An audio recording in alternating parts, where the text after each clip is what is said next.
Hello friends, எப்படி இருக்கீங்க? I hope you are doing good, fine. Nice to see your faces once again. So last 2-3 sessions வந்து working capital illustrations, concepts, current assets, methods to reduce operating cycle எல்லாம் பார்த்தோம். இதில் ஒன்று இப்போ இந்த பார்க்க போகிறது ஒரு illustration தான், ஒரு எக்ஸாம்பிள் how working capital வந்து requirement அரேவ் பண்ணணும் அப்படின்றது. ஸோ நம்ம அதை அந்த செஷனில் நீங்கள் படிச்சிருந்தா பார்த்துருந்தா உங்களுக்கு இது ரொம்ப ஈஸியான ஒரு வேலையாக இருக்கும். நீங்கள் உங்களுக்கு ஒரு கிரேட் பிளெஸ்ஸிங்காக இருக்கும்னு நினைக்கிறேன் இந்த sessions. Watch with me carefully. Tell your friends also, ஃப்ரெண்ட்ஸுக்கு சொல்லுங்கள் subscribe to my channel so that I can give lot of I motivated to give more inputs to you. உங்களுக்கு அதிகமாக இந்த மாதிரி கிளாஸஸ் எடுக்கும்போது நிறைய காரியங்கள் சொல்ல வேண்டியது இருக்குது. அதனால் வாட்ச் வித் மீ கண்டினியூஸ்லி.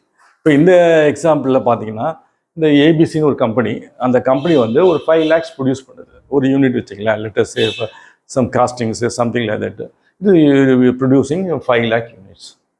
அந்த 5 lakh அவன் என்ன சொல்கிறான், ப்ரொடக்ஷன் காஸ்ட்டும் ப்ரொடக்ஷன் யூனிட்ஸும் சேல்ஸ் யூனிட்ஸும் ஒன்று தான் இருக்கலாம். 5 lakhs இது raw material cost, units 5 lakhs sales. Okay, so like இது ஒரு இது திஸ் இஸ் த அசம்ஷன். கால்குலேஷனுக்காக 365 எடுக்கா 360 எடுத்திருக்கோம், ஈஸியாக இருந்து காத்துக்காங்க. இந்த ஆனுவல் சேல்ஸ் வந்து 5 lakh யூனிட்ஸ் மொத்தம் சேல்ஸு. அது வந்து சேல்ஸ் ப்ரைஸ், அது ஒரு உருப்படிக்கு வந்து 2 ரூபா. Okay, simple example. இப்போ ப்ரொடக்ஷன் காஸ்ட்டு லிஸ்ட் பண்ணிக்கலாம். மெட்டீரியல், அதில் ப்ரொடக்ஷன் காஸ்ட்டில் மெட்டீரியல் வந்து 1 ரூபா ஒரு உருப்படிக்கு, லேபர் வந்து 40 பைசா ஒரு உருப்படிக்கு அதில் அடங்கியிருக்கு. அப்புறம் இதர செலவுகள் பார்த்தீங்கன்னாக்கா 35 பைசா பர் யூனிட். ஓகே, இப்போ வந்து ஆப்ரேட்டிங் சைக்கிள் அதில் எத்தனை பிளாக் எங்கெங்கே எப்படி பிளாக் ஆகிடுது, எவ்வளோ நாள் தேவைப்படுது அப்படின்றது ஒரு கணக்கெடுப்போம். அந்த கணக்கெடுப்பு பார்த்தீங்கன்னா ரா மெட்டீரியல் 36 நாளுக்கு தேவையான சப்ளை ப்ரொடக்ஷன் தேவையான இத்தனை 36 நாளுக்கு தேவையான ப்ரொடக்ஷன் தேவையான பொருளில் அளவு நீங்கள் குடோனில் விற்கணும். அது 2000 பேக்காக இருக்கலாம், 2000 டன்னாக இருக்கலாம். அது மாதிரி நம்ம கைத்தை பொறுத்துருக்கு. அதை ஏற்ற மாதிரி அதே மாதிரி ஃபினிஷ் குட்ஸு, உற்பத்திப்பட்ட பொருள் வந்து 5 நாள் சேல்ஸு. 5 நாளுக்கு என்ன சேல்ஸ் ஆகுமோ, சப்போஸிங் எத்தனை டன்ஸோ எத்தனை உருப்படியோ அந்த இதை வந்து குடோனில் வச்சுருக்கணும். அதுதான் உங்களுக்கு நம்ம தேவைப்படும். பிகாஸ் அப்படி எல்லாம் விற்றது எல்லாமே மொத்தம் போகாது. அதுக்கேற்ற மாதிரி ஆர்டர்ஸ்க்கு ஏற்ற மாதிரி நம்ம ரிலீஸ் பண்ண போகிறோம், ப்ரொடக்ஷன் ரிலீஸ் பண்ணுவோம், ஸ்டாக்கை ரிலீஸ் பண்ணுவோம். அப்புறம் சண்டிகேட்டர் உங்களுக்கு வந்து ரா மெட்டீரியல் கச்சா பொருள் வந்து கொடுக்குற வந்து சப்ளை வந்து உங்களுக்கு 60 நாள் கொடுத்தா போதும். 60 நாள் கொடுக்குறேன், நீங்கள் 60 நாள் கழிச்சு பேமெண்ட் பண்ண போதும். இப்போ டெலிவரி எடுத்துக்கும் 60 நாள் கழிச்சு பணத்தை கொடுத்துருவோம், 60 days. ஓகே, நீங்கள் கொடுத்த கடன், உங்கள் கஸ்டமருக்கு நீங்கள் கொடுக்குற கடன் வந்து பார்த்தீங்கன்னா 45 நாள். எப்பவுமே இது கம்மியாகணும், இது அதிகமாக இருக்கும். நம்ம கொடுக்குறது கம்மி, நம்ம வாங்கிறது அதிகமாகும். அப்போ தான் நம்ம கேஷ் இங்கே வாங்கி கொடுக்குற மாதிரி இருக்கும். கேஷ் ப்ராப்ளம் வராது. அப்புறம் வந்து stock in process, work in ப்ராக்ரஸ்னால் மிஷினில் ப்ராசஸில் 18 நாள் அங்கேயும் வந்து உங்கள் மெட்டீரியல் எல்லாம் அதில் பிளாக் ஆகிடும். அதில் அந்த அளவுக்கு பணம் வந்து அதில் காப்பில் வந்து உங்கள் முதலீடு அதில் பிளாக் ஆகிடும். ஸோ அதுவும் வந்து சம்படி ஹஸ் டு உங்களுக்கு வந்து யாரோ ஃபண்ட் பண்ணி ஆகணும். அப்புறம் வந்து lag in payment of wages வந்து 1 மாதம் டெஃபர்மெண்ட் தள்ளி போடுறது, 1 மாதம் கழிச்சு கொடுத்தா போதும், எப்போ 1 மாதம் கழிச்சு கொடுத்தா போதும் அப்படின்றது. ஸோ அது ஒரு 1 month. அப்புறம் கேஷ் பேலன்ஸ் எமர்ஜென்சி ஒரு 75,000 வேணும் அப்படின்னு கேட்குறாரு. ஸோ எப்படி இப்போ அரேவ் பண்ணணும், இதுதான் ப்ராப்ளமே. இதை நீங்கள் புரிஞ்சுக்கணும் கரெக்டாக. ஸோ இப்போ எப்படி கண்டுபிடிங்கன்னா ப்ரொடக்ஷன் காஸ்ட் எப்படி, உற்பத்தி செலவு எப்படி, எல்லா செலவும் சேர்ந்து அதில் சேரும். ஸோ அதில் பார்த்தீங்கன்னாக்கா மெட்டீரியல் 1 ரூபா, லேபர் 40 பைசா, இதர செலவுகள் இதர எக்ஸ்பென்ஸ் வந்து 35 பைசா. 1 ரூபா 75 பைசா ஒரு உருப்படிக்கு செலவு, உற்பத்தி செலவு 1 ரூபா 75 பைசா. சேல்ஸ் ப்ரைஸ் எவ்வளோ, 2 ரூபா. ஓகே, அந்த வித்தியாசம் தான் ப்ராஃபிட், உங்களுக்கு தெரியும். So total cost of production எவ்வளோ காஸ்ட் ஆஃப் ப்ரொடக்ஷனாக்கா ஒரு உருப்படிக்கு 1.75, 5 லட்சம் உருப்படி, அந்த 5 லட்சம் சேல் பண்ணுறோம். ஸோ 8,75,000 மொத்தம் உற்பத்தி செலவு. ஓகே, தென் எகெயின் டோட்டல் லேபர் எங்களோட விஷயம் இருக்குது இல்லையா, அதனால லேபர் கண்டிப்பாக எவ்வளோ மொத்தம் கூலி எவ்வளோ கொடுக்கணும் ஒரு வருஷத்துக்கு பார்த்தீங்கன்னாக்கா 5 லட்சத்துக்கு 40 பைசா. ஸோ 5 லட்சம் உருப்படி, ஸோ ஒரு உருப்படிக்கு 40 பைசா. ஸோ பார்த்தீங்கன்னா 2 லட்சம். ஸோ டோட்டலாக 2 லட்சம் தேவைப்படுது. இது அப்படியே இருக்கட்டும். இப்போ கரண்ட் அசெட்ஸில் எவ்வளோ பிளாக் ஆகிருக்கு அப்படின்னு பார்க்கணும். ஸோ பார்த்தீங்கன்னா ரா மெட்டீரியல் 5 லட்சம் ரா மெட்டீரியல்னாக்கா இந்த உருப்படி ரா மெட்டீரியல் இது வந்து உருப்படி வந்து எவ்வளோ, 5 லட்சம் தேவைப்படுது ஒரு வருஷத்துக்கு. ஸோ எத்தனை நாள் வந்து நம்ம இது வச்சுக்கணும்னு பார்த்தீங்கன்னா 36 நாள். ஸோ 365க்கு 5 லட்சம், 36 நாள் எவ்வளோன்னாக்கா 50,000. இது அளவுக்கு உங்கள் பணம் அங்கே பிளாக் ஆகிடுச்சு. எனக்கு அந்த அளவுக்கு ஸ்டாக் நீங்கள் வச்சுக்கிட்டே இருக்கணும். அப்போ அந்த பணம் அதில் பிளாக் ஆகிடணும். ஸோ நீங்கள் யார்கிட்டாவது பணம் வாங்கணும். அப்போ தான் ப்ரொடக்ஷன் கண்டினியூஸாக ஓடும். அதே மாதிரி ஸ்டாக் இன் ப்ராசஸ் மெஷின் உள்ளே போனால் 18 நாள்.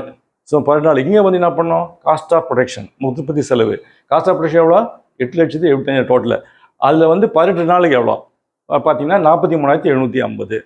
இந்த அளவுக்கு அந்த ஸ்டாக்கு உள்ள ப்ராசஸில் போயிட்டே இருக்குது. இந்த காஸ்ட் ஆஃப் ப்ரொடக்ஷன் எடுக்கணும், ரா மெட்டீரியல் எடுக்கக்கூடாது. ஏன்னாக்கா காஸ்ட் ஆஃப் ப்ரொடக்ஷன் தான் நம்ம கரெக்டாக வரும். அந்த அளவுக்கு செலவு அதில் பிளாக் ஆகிருக்கு, அந்த பணம் அதில் பிளாக் ஆகிருக்கு, நம்மளுடைய கேபிட்டல் முதலீடு அதில் பிளாக் ஆகிருக்கு. ஸோ அதை வந்து தொடர்ச்சியாக நம்ம பிஸ்னஸ் பண்ணோம்னா யாராவது நமக்கு அந்த ஃபண்ட்ஸ் கொடுக்கணும்.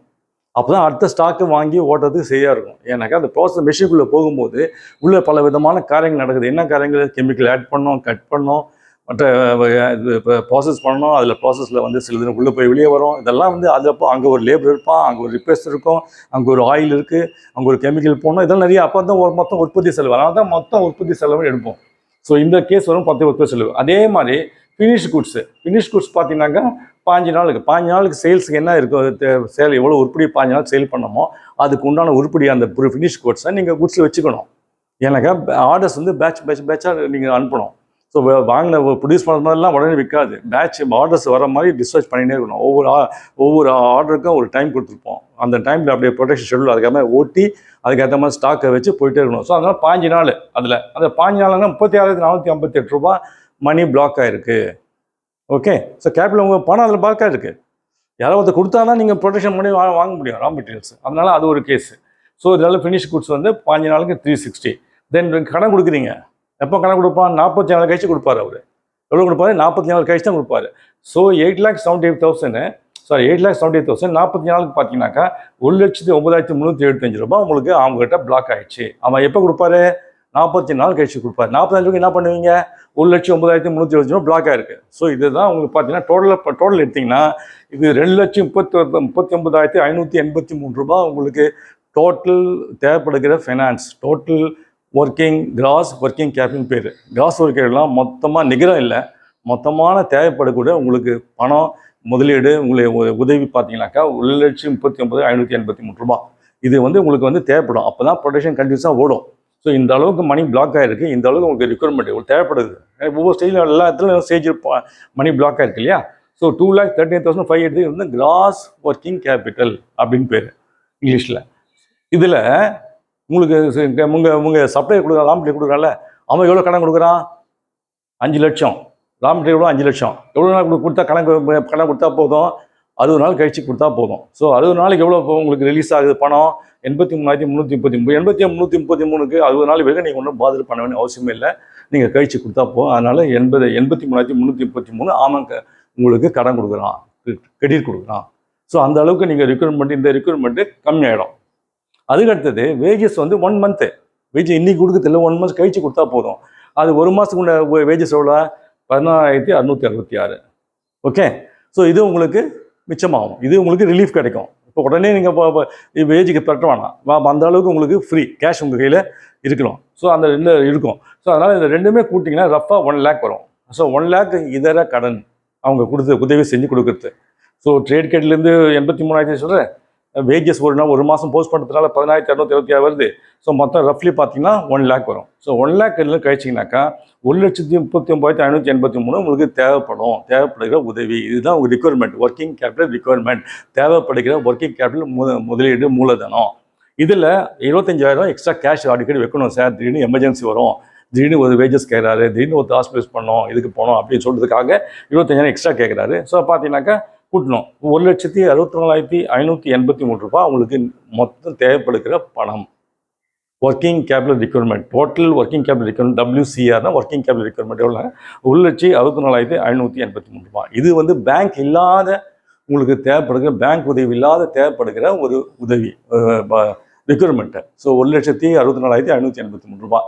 ஸோ இதில் பேங்க்கில் அப்படி கொண்டு போயிட்டு நீங்கள் போகும்போது பேங்க் என்ன கேட்பான், நீங்கள் எவ்வளோ கொண்டு வரீங்க அப்படிங்கிறனா 20% கேட்பான். 20%னா 40,000 வச்சுங்க.